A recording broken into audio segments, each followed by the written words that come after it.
على طاولة العشاء الشيخ السعودي خالد الفيصل يقول للشيخ محمد الخليفة آل خليفة وأمام مجموعة من الرياضيين: وش رايكم لو أقمنا بطولة للمنتخبات الخليجية والمنتخب الفائز يحصل على كأس نسميه كأس الخليج؟ محمد آل خليفة ينقل هذا المقترح للقيادة البحرينية في ذاك الوقت، فتوافق القيادة وتستبشر خير بهذه البطولة. بعدها يروح وفد للفيفا ويحصل على الموافقة، وتتم إقامة أول بطولة لكأس الخليج في البحرين عام 1970.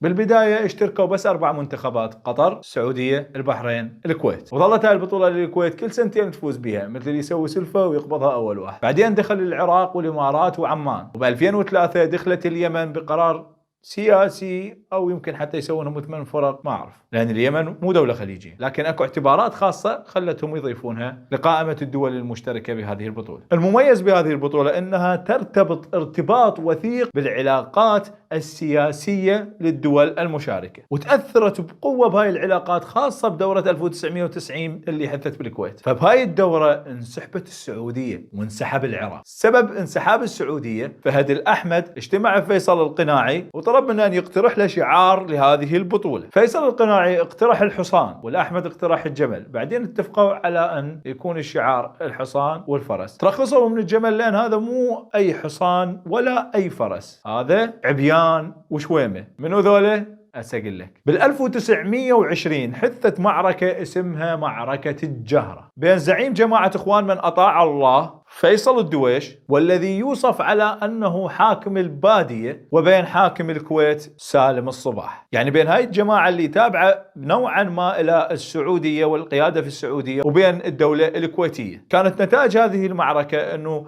فيصل الدويش حاصر القصر الكويتي، ودام هذا الحصار حتى تعب الكويتيين وأرهقهم وكادوا أن يستسلموا لولا عبيان وشويمة. وذولا حسب الحكايات الشعبية فارس يمتطي فرس وفارس آخر يمتطي حصان. قدروا أن يكسرون الحصار ويروحون للقبائل العربية القريبة المناصرة للكويت حتى تفزع لهم وتخلصهم من حصار فيصل الدويش. فالسعودية اعتبرت استعمال هذا الشعار أمر سياسي مرفوض وما له علاقة بكرة القدم، وانسحبت على أثر ذلك. أما العراق فانسحب كنتيجة للتحكيم الجائر بلعبته ويا الإمارات. من عدنان درجال تسبب بركلة جزاء وراح يركض على الحكم معترض، فطرد الحكم، وظل العراق خارج هاي البطولة لحد 2004.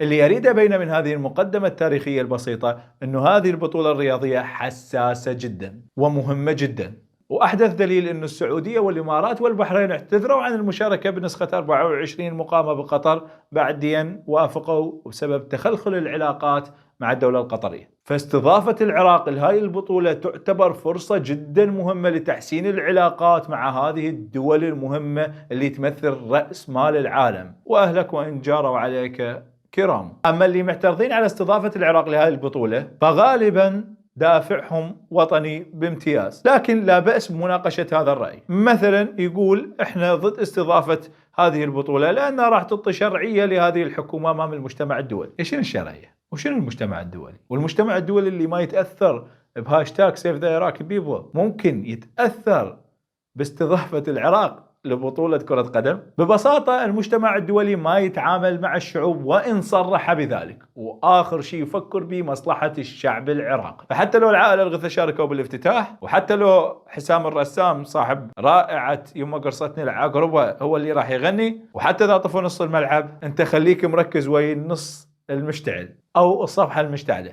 بس قبل لا أروح عندي سؤال ما لقيت له جواب. فهمنا أنه العراق انسحب بال90 من الكويت بسبب التحكيم الجائر على العراق، بس اللي ما فهمنا العراق ليش انسحب بال82 وخلى الكويت يفوزون باللقب مع أنه هو كان أقرب للفوز. اللي عنده رأي بهذا الموضوع خليه كتبه. اللي يعجبه الفيديو ويخلي أحببته هذا لايك، أما ما عجب الفيديو فخليه يعلق حتى بلكت تطلع له الفيديوهات القادمة وتعجبه. والسلام عليكم ورحمة الله. كان معكم موسى الحمامي، الناصرية.